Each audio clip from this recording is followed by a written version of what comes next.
Only బొల్లారంలో 56 లక్షలకే gated కమ్యూనిటీలో 2 BHK flat. Just call. Hi hello welcome to Suman TV. నేను మీ రోషన్.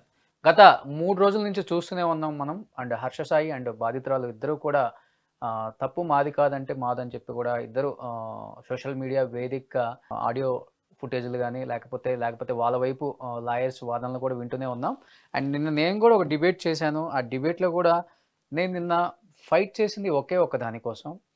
ఏదైతే మాట్లాడారో అంటే ఏదైతే గ్లోబల్ ప్రచారం ఒకటి జరుగుతుందో, పెద్ద ఎత్తున పోలీస్ వ్యవస్థ కావచ్చు, లేకపోతే మీడియా అండ్ పొలిటికల్ బ్యాక్గ్రౌండ్, లేకపోతే డిపార్ట్మెంట్ సపోర్ట్ ఉంది, ఆ సపోర్ట్ వల్ల తను చాలా తప్పులు చేస్తున్నాడు, ఆ తప్పుల్ని కప్పిపుచ్చుతున్నారు, వ్యవస్థలు తనకి హెల్ప్ చేస్తున్నాయని చెప్పారు. కాబట్టి నేను నిన్న ఖండించిందే డిబేట్ మొత్తం కూడా దాని మీద. ఎందుకంటే తప్పులు ఎవరనేవి మనం నిర్ధారించలేము, అది విచారణ జరుగుతుంది కాబట్టి. అండ్ అతను దొరికిన తర్వాత అతనితో మాట్లాడి ఎవరి వైపు తప్పు ఉందో ఎవరి వైపు ఒప్పు ఉందో అది కేసులు నడుస్తున్నాయి అండ్ కోర్టులో తేలుతుంది. కాబట్టి దాని గురించి మనం పెద్దగా మాట్లాడకూడదు. హోమ్ మినిస్టర్ గారిని కూడా లైన్లోకి తీసుకుంటే అప్పుడు రాలేదు. తర్వాత హోమ్ మినిస్టర్ గారు నాకు కాల్ చేశారు, 10కి కాల్ చేశారు, 10:05కి. అండ్ దాదాపు 13 మినిట్స్ మేడం మాట్లాడారు. ఇలా హర్ష సాయి అనే ఒక వ్యక్తికి వ్యవస్థలు లేకపోతే పొలిటికల్ సపోర్ట్ చేస్తుంది అని. నేను ఇంతవరకు ఆ పేరు కూడా వినలేదు రోషన్ గారు అని ఆమె కళాఖండిగా చెప్పారు. ఎనీహౌ ఇప్పుడు గవర్నమెంట్ అతన్ని ఆల్రెడీ బ్రాండ్ అంబాసిడర్ ఏది ఉందో అది తొలగించారు కాబట్టి ఇప్పుడు హోమ్ మినిస్టర్కి మనకు కాల్ తీయలేదు. అండ్ ఎనీహౌ కేసులు నడుస్తున్నాయి కోర్టులో, మనకి నిజ నిజాలు తెలియాల్సింది కాబట్టి మనం ఎప్పుడు ఎవరి గురించి తప్పుగా మాట్లాడకూడదు. నిన్న కూడా నేను డిబేట్లో అదే వాదించాను. అండ్ కేవలం జరిగే తప్పుల గురించి, వ్యవస్థల గురించి మీడియాని మేనేజ్ చేస్తున్నారనే దాని మీదే నా వాదన. బట్ అతను వైజాగ్కి సంబంధించిన వ్యక్తి కాబట్టి, అండ్ వైజాగ్లో కూడా ఇన్ఫ్లుయెన్సర్స్ చాలామంది ఉన్నారు. అండ్ ముఖ్యంగా ఇన్ఫ్లుయెన్సర్స్ మీటింగ్ జరిగినప్పుడు కూడా కొంతమంది అటెండ్ అవుతారు. కాబట్టి ఇప్పుడు మనకి అందుబాటులోకి రావడానికి సిద్ధంగా ఉన్నాడు local boy Nani. Hello Nani. Nani, నేను డిబేట్లో ఉన్నాను, ఒక లైవ్ కాల్లో ఉన్నాను. గత 3 days నుంచి చూస్తూనే ఉన్నావు. హర్ష సాయికి సంబంధించిన ఒక విషయం పెద్ద ఎత్తున ప్రచారం జరుగుతుంది. ఎందుకంటే ముఖ్యంగా నీకు కాల్ చేయడానికి గల కారణం ఏంటంటే నువ్వు కూడా one of the influencer, Vizag సంబంధించిన వ్యక్తి. తను కూడా వైజాగ్ వ్యక్తి కాబట్టి ఇప్పుడు తన మీద వస్తున్న ప్రచారం గురించి పూర్తిగా నీకు తెలియకపోయినప్పటికి కూడా వ్యక్తిగతంగా హర్ష సాయి ఎలా ఉంటాడు అనే దానికి చాలా మందికి కూడా తెలియదు. కాబట్టి దూరం నుంచి చూసే వాళ్ళకి చాలా టైమ్స్ కలిసే ఉంటావు, మేబీ అక్కడ ఇన్ఫ్లుయెన్సర్ కాబట్టి. ఎలా ఉంటాడు హర్ష సాయి అంటే ఏమని చెప్తావు? నేనైతే తనకి ఫస్ట్ ఏంటంటే మేము చాలా సార్లు ఏం కలవలేదు రోషన్. మేము కలిసింది కూడా 1 time ఒకసారి కలిసి, అది కూడా నోవట్లో. ఎవరు కాల్ చేసి రమ్మని చెప్పారు? నువ్వు కాల్ చేసి? తను కాల్ చేశాడు, బ్రో నేను ఇక్కడ పలానా ప్లేస్ లో ఉన్నాను, ఆల్రెడీగా ఇక్కడే వైజాగ్ లో ఉన్నా. యాక్చువల్గా మేము ఇప్పటి నుంచి కలుద్దాం అనుకుంటాం, ఇన్స్టాలో చాటింగ్ అనమాట. అంటే పెద్ద ఎత్తున ప్రచారం జరుగుతుంది, తను కలవటం చాలా అసాధ్యము, పెద్ద బందోబస్తు ఉంటుంది, ప్రోటోకాల్ ప్రకారం కలవాలి అని అన్నారు. బట్ నువ్వు అంత ఈజీగా నీకు ఫోన్ చేసి ఆయన వచ్చి కలువు అని ఎందుకు చెప్పాల్సి వచ్చింది? అంటే ఎవరికైనా సరే దాని బందోబస్తు అనుకో, అంటే ఎవరి సినిమా కాలే హీరో కదా, మనకున్నది మనకు ఉంటది కదా. అలాగే ఎవరైతే ఉంటారో వాకి టాకిలతో సో నాని ఇలాగ వస్తున్నాడని ఇలాగా కొంచెం చేస్తున్నారనమాట. సర్లే అని అనుకున్నాను, వచ్చాడు. సో మీట్ అంటే ఫస్ట్ నీకు ఎలా కాల్ చేశారు? నీ నెంబర్ తెలుసా లేకపోతే? నెంబర్లు ఇచ్చుకున్నాం, ఇన్స్టాలో నెంబర్లు ఇచ్చుకున్నాం. ఇన్స్టాలో నీకు మెసేజ్ పెట్టాడా? ఓకే బ్రో అలా మంచిగా ఉంటాయి వీడియోలు అనగానే, థ్యాంక్స్ బ్రో మీవి కూడా చూస్తుంటున్నా చాలా బాగుంటాయి, హెల్పింగ్ నేచర్ చాలా బాగుంటది అని నేను అలాగా రిప్లై ఇవ్వడంతో, సార్ వైజాగ్ ఎప్పుడైనా వస్తే కలుద్దాం బ్రో అని నెంబర్లు ఇచ్చుకున్నాం సార్, అంతే. సో నువ్వులాగా వచ్చాడు, నాని ఇక్కడ ఉన్నాం కలుస్తావా అంటే, సరే బ్రో వస్తున్నాను అని చెప్పి వెళ్ళాను. సో కలిసాను, ఒక ఫోటో కూడా తీసుకున్నాం అలాగే. సో అంతే, అదే ఫస్ట్ మీట్ లాస్ట్ మీట్ కూడా. అంటే మీ ఇద్దరి మధ్య ఫస్ట్ టైం కలిసారు కాబట్టి ఎలాంటి డిస్కషన్ వచ్చింది అసలుకి? డిస్కషన్ అంటే ఏం లేదు, వీడియోల కోసమే మాట్లాడుకున్నాం. నాని మంచిగా వీడియోలు చేస్తున్నావు, ఫిషింగ్ వీడియోలు, సీలో వీడియోలు అప్పటికంటే ఎవరు చేసేవారు కాదు కదా.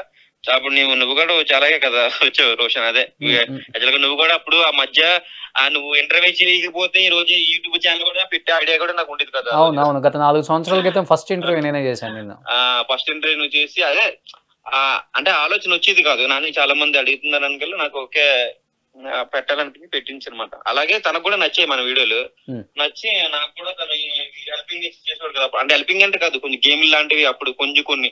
తర్వాత మన వైజాగ్ లో ఎవరికైనా పిల్లలకి బాగలేకపోవడం, బాగా క్లిష్ట పరిస్థితుల్లో ఉంటారు కదా.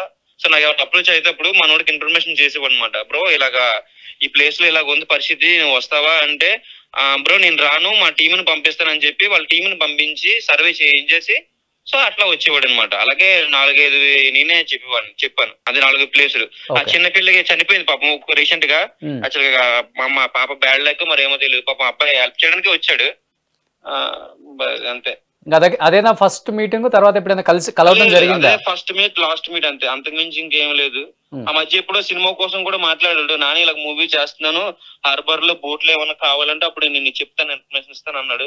సరే బ్రో ఇవ్వబ్రో నేను చెప్పాను అంతే, అంతవరకు. అప్పుడు కూడా మనకి ఇంకేం లేదు. అంటే ఇప్పుడు పెద్ద ఎత్తున ప్రచారం జరుగుతుంది, దాదాపు కొంతమంది యూట్యూబర్స్ కి డబ్బు ఇచ్చి నా మీద కొన్ని ఏదన్నా ఇబ్బందికరమైన కేసులు పెట్టినా లేకపోతే నేనేమైనా ఇబ్బంది పడ్డా కానీ మీరందరూ నాకు సపోర్ట్ చేస్తూ వీడియోస్ చేయాలని కొంతమందికి చెప్పారని చెప్పేసి ఒక ఆరోపణ మాత్రమే ఇది.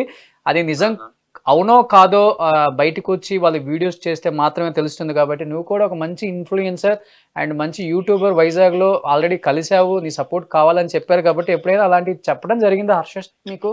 లేదు లేదు లేదు రోషన్, అలాంటి అంటే మనం ఉన్నట్టుగా మాట్లాడుకోవాలి. రేపు పొద్దున్న మనం తన కోసం అంటే తను అంటే పడిన వాళ్ళు చాలా మంది ఉండొచ్చు, ఇన్ కేస్ అంటే చాలా అవ్వచ్చు అనమాట. కాకపోతే మనకి ఇప్పుడు అవును పడిన వాళ్ళు యూట్యూబర్స్ అంటే పడిన వాళ్ళు ఉన్నారు పాపం, కాదని చెప్పను. బోట్ల విషయంలో కూడా నీ పరిస్థితి చూశాను, నేను కాల్ చేశాను, మీ మినిస్టర్ గారిని కూడా లైన్ లో తీసుకున్నాను అప్పుడు అప్పలరాజుని. ఇప్పుడు చాలా మంది నా మీద నిందేశారు, నేను తప్పు చేయలేదు కాబట్టి స్ట్రాంగ్ గా నిలబడ్డాను. నేను పిఎస్ఎల్ కూడా ఫోన్ చేసి నాని ఎక్కడ ఉన్నామంటే పలానా ప్లేస్ ఉన్నాను సార్ వస్తుందని చెప్పి డైరెక్ట్ నేనే వెళ్ళిపోయాను. కానీ పుకారు ఏమొచ్చింది, నాని పరారు అయిపోయాడు, నాని ఇది అది అది అన్నారు. అక్కడ ఏం జరగలేదు అక్కడ. కానీ ఇప్పుడు కూడా అదే జరుగుతుంది, పరారీలో ఉన్నాడు అప్స్కాండ్ హర్ష సాయి అని. వైజాగ్ లో ఏమన్నా ఉన్నాడని లేకపోతే ఫోన్ చేయటం కానీ లేకపోతే వాళ్ళ టీం సైడ్ నుంచి ఇక్కడే ఉన్నారు ఎక్కడికి వెళ్ళలేదు ఇలాంటి న్యూస్ ఏమైనా విన్నావా నువ్వు? ఎందుకంటే హర్ష సాయి పారిపోతాడని ఎవరు అనుకోవట్లేదు, ఏదొచ్చినా కానీ ధైర్యంగా నిలబడే శక్తి అతనికి ఉంది, మాట్లాడే కెపాసిటీ ఉంది అని. రోషన్ చిన్న మాట రోషన్, తప్పు చేయలేనప్పుడు మనం దడిసిపోయి పరిగెట్టే అవసరం లేదు. మనం ధైర్యంగా నిలబడి నేనే తప్పు చేయలేదు, నన్ను నా మీద ఎందుకు నిందలేస్తారని ధైర్యంగా ఎదుర్కోవచ్చు. ఇంకా మనం తెలియకుండా మనం కూడా ఏది మాట్లాడకూడదు, ఎందుకంటే రేపు పొద్దున్నది ఎందుకంటే నా విషయంలో జరిగింది కాబట్టి నాకు అనుభవం ఉందన్నమాట. మనం తెలియక ఏదైనా మాట్లాడితే ఒక్కసారి మాట్లాడడం అది వెనక్కి తీసుకోలేము మనం, అది దాన్ని. అవును అవును అవును చాలా పెద్దగా ఉంటది అనమాట అది, దాని పరిహారం ఏదో. లాస్ట్ టైం తను మెగా అని ఒక సినిమా స్టార్ట్ చేశాడు ఇక్కడ మనకి, దానికి సంబంధించిన మోషన్ పోస్టర్ కూడా లాంచ్ అయింది చాలా గ్రాండ్ గా. ఆ ఈవెంట్ కి ఏమన్నా ఇన్వైట్ చేయడం జరిగిందా? వచ్చావా నువ్వు? ఈవెంట్ కి రాలేదు.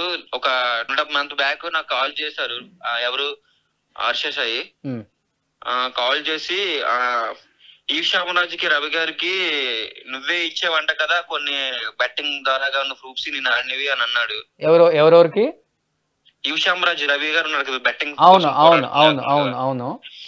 తనకి నాని ఈశామరాజు రవి గారికి నేను బెట్టింగ్ గార్డ్ ఏవో ఉంటాయి కదా అవి నువ్వే ఇచ్చేవంట కదా, అవి వీడియోలు ఉంటాయి కదా. నీకు ఎక్కడి నుంచి వచ్చాయి అవి నువ్వు ఇస్తే? నీకు ఎక్కడి నుంచి వచ్చాయి అవి నాని? ఒకవేళ ఇస్తే నేను తనకి ఇవ్వాలి కదా ఎక్కడి నుంచి రావడానికి, ఇచ్చేవంట కదా అని నా మీద డౌట్ పడ్డాడు హర్షసాయి. ఓకే ఏం చెప్పావు మరి? అయితే అందరూ వస్తారు బయటికి అని అన్నాడు అనమాట. సరే బ్రో నువ్వు ఎంక్వైరీ చేసుకో, ఎవరు ఇచ్చారు ఏంటని తెలుసుకో, ఇవ్వడానికి నీ దగ్గర నీ ప్రూఫ్స్ నాకు అక్కడ ఏం లేదు కదా, నువ్వు బెట్టింగ్ ఆడివి నువ్వే నాతో అంటే బెదిరించాడా? అందరూ వస్తారు బయటికి అంటే ఏ విషయంలో? బెదిరించినట్టు కాలే చేశాడు అనమాట. నేను పెద్ద సీరియస్ గా తీసుకోలేదు, ఎందుకంటే మనం ఏంటో మనకు తెలుసు కదా. సర్లే పిల్లలే చిన్నోడే కదా మన నాకన్నా చిన్నోడు ఏజ్ కదా, సర్లేదు ఆ విషయంలో మాట్లాడాలి ఆలోచించుకుంటాలని నేను లైఫ్ తీసుకున్నా అంతే. సో అది లాస్ట్ కన్వర్సేషన్, ఇంకేం లేదు, కాల్స్ లేవు, మెసేజ్ లేదు, ఏం లేదు అంతే. మనం మర్చిపోయినా గూగుల్ మర్చిపోదు కదా, అదే మన మహేష్ బాబు గారు అన్నట్టుగా గతంలో ఏదైతుందో అప్పట్లో అంటే నేనంటే నాన్ ఎడ్యుకేషన్ చదువుకోలేదు నీకు తెలుసు కదా రోషన్, మన సెకండ్ క్లాస్. మన యూట్యూబ్ ఈ సోషల్ మీడియా ఫీల్డ్ కూడా మనకి కొత్త అనమాట. గతంలో నేను కూడా అరపతరప 2-3-4 అలాగా చేశాను, ఏవి ఈ బెట్టింగ్ సంబంధించి యాప్స్ అవి. సో దాని తర్వాత ఇవి చేయడం తప్పు, దీని వల్ల చాలా నష్టపోయే పరిహారాలు ఎక్కువ ఉన్నాయి అనగానే నేను ఆఫ్ చేసేసుకున్నా అవి.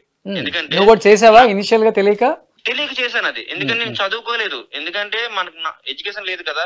తర్వాత నాకు యువ సామ్రాజ్య అనే వ్యక్తి రవి గారు ఫోన్ చేసి నాని ఇది చేయకూడదు, ఇది పలానా ఇది చేస్తే ఇలా ఉంటదని చెప్పగలే, నేను అప్పుడు ఆఫ్ చేస్తాను. నేను ఇప్పుడు చేసిన తప్పు ఒప్పుకోవడానికి తప్పు, దీంట్లో దేనికి భయం మనకి, ఏమంటావు? అంటే వ్యక్తిగతంగా నువ్వు తనే నీకు ఇన్‌స్టాలో మెసేజ్ పెట్టి నీ వీడియోస్ బావుంటాయి. ఒకసారి కలుద్దాం అని నంబర్ ఇచ్చిన హర్ష సాయి వ్యక్తిగతంగా తర్వాత మీరిద్దరు కలిసారు, మాట్లాడుకున్నారు. ఒకళ్ళకొకళ్ళు ఏం వీడియోస్ చేస్తున్నాము, ఎలా ఉంటుంది లైఫ్ ఇయన్నీ మాట్లాడుకున్న వాళ్ళు.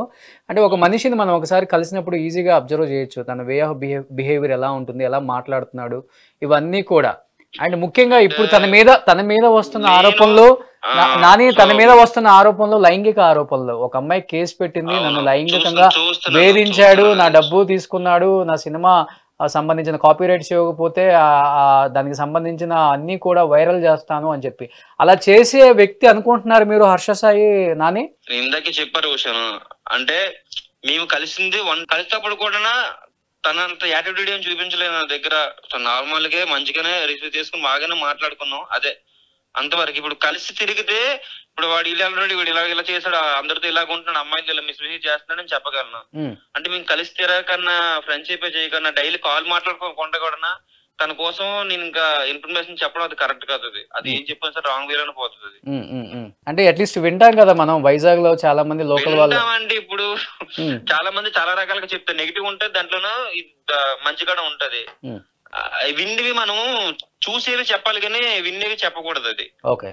సో ఏం చెప్తావు లాస్ట్ అండ్ ఫైనల్ గా? అంటే హర్ష సాయి గురించి ఒక మాటలో చెప్పమంటే ఏం చెప్తావు నువ్వు యాజ్ ఏ పర్సన్ గా? ఎందుకంటే యూట్యూబర్ గా తనకంటూ తను ఒక క్రేజ్ తెచ్చుకున్నాడు, చాలా కష్టపడి స్థాయికి వచ్చాడు. ఓవర్ నైట్ లో ఏవైతే పెద్ద తను కాబట్టి చెప్తున్నా రోషన్, అంటే తన మీద నాకేమి గజి లేదు, తన మీద కోపం లేదు, అలాగే ఇది ఏమి లేదు. మనము కష్టపడి ఒక ఫేమ్ లోకి రావడం చాలా కష్టం. నువ్వే అన్నా ఒక మాట, నీ ఇంటర్వ్యూ చేసిన తర్వాత ఇంటర్వ్యూలో యూట్యూబ్ ఛానల్ పెట్టుకోవచ్చు కదా నాని అని నిన్ను ఒక క్వశ్చన్ చేసినప్పుడు ఇమీడియట్ గా యూట్యూబ్ ఛానల్ పెట్టి ఈ రోజు నువ్వు యూట్యూబర్ గా ఎంత మంచి వీడియోస్ చేస్తున్నావు అందరికి తెలిసిన విషయమే. చాలా మంది డైరెక్టర్స్ కూడా నాకు కాల్ చేసి అడిగారని చెప్పాను. చాలా సార్లు షేర్ చేసుకున్నా కూడా, నువ్వు కూడా చాలా సార్లు కాల్ చేస్తుంటావు, నాని ఎలా ఉన్నావు ఎట్లా ఉన్నావు అనేది. నీకు కూడా చాలా సార్లు షేర్ చేసుకున్నా ఈ విషయంలో. థ్యాంక్స్ రోషన్, ఆ రోజు ఆ ఇంటర్వ్యూ చేయకపోతే నాకు ఐడియా వచ్చేది కాదు ఇలాగని చెప్పేసి. అవును. అదే నేను చెప్తున్నాను, ఒక యూట్యూబర్ ఎన్ని కష్టాలు పడి ఒక కాంటెంట్ చేసి ఈ స్థాయికి వస్తారో అందరికి తెలిసిన విషయమే. తో కష్టపడితే ఓవర్ నైట్ లో వచ్చే స్టార్డమ్ కాదు ఒక యూట్యూబర్ కష్టాలు. అలానే హర్ష సాయి కూడా కష్టం పడ్డాడు, కష్టం పడలేదని ఏం లేదు. ప్రతి ఒక్క విజయం వెనకాల దాంట్లో చాలా కష్టం. ఆ కష్టపడడం దానికి ఈ రోజు ఒక చిన్న ఇలాంటి ఆరోపణలు ఒక పెద్ద అంటే చిన్న అంటే ఓకే, ఒక పెద్ద ఆరోపణ ఒక్కసారిగా వచ్చినప్పుడు ఈ కష్టం అంతా అది నాకు బాధాకరంగానే ఉంది. ఎందుకంటే అది మామూలు విషయం కాదు. అంటే ఇలా రావడం, ఎందుకంటే మళ్ళీ ఈ మచ్చ అనేది పోవడానికి చాలా కష్టం. ఎవరికైనా కష్టమే. అది ఆల్రెడీ చూస్తున్నాం ఇండస్ట్రీలో ఎంతో మందిని మనం. సో అలాగే రోషన్, నేను దీనికోసం చెప్పాలంటే అబ్బాయి తప్పు చేసాడు నాకు తెలీదు, చేయలేదు నాకు తెలీదు అంటే తెలియకుండా మనం ఇది నేను చెప్పకూడదు. అది కరెక్ట్ కాదు. ఎందుకంటే ఇంకా మీరే తెలుసుకోలేకపోతున్నారు అది తప్పు రైట్ అనేది. So anyhow thank you Nani, అడగగానే లైవ్ లో జాయిన్ అయినందుకు అండ్ నీకు తెలిసిన ఇన్ఫర్మేషన్ వరకు నువ్వు చెప్పావు కాబట్టి. And thank you so much.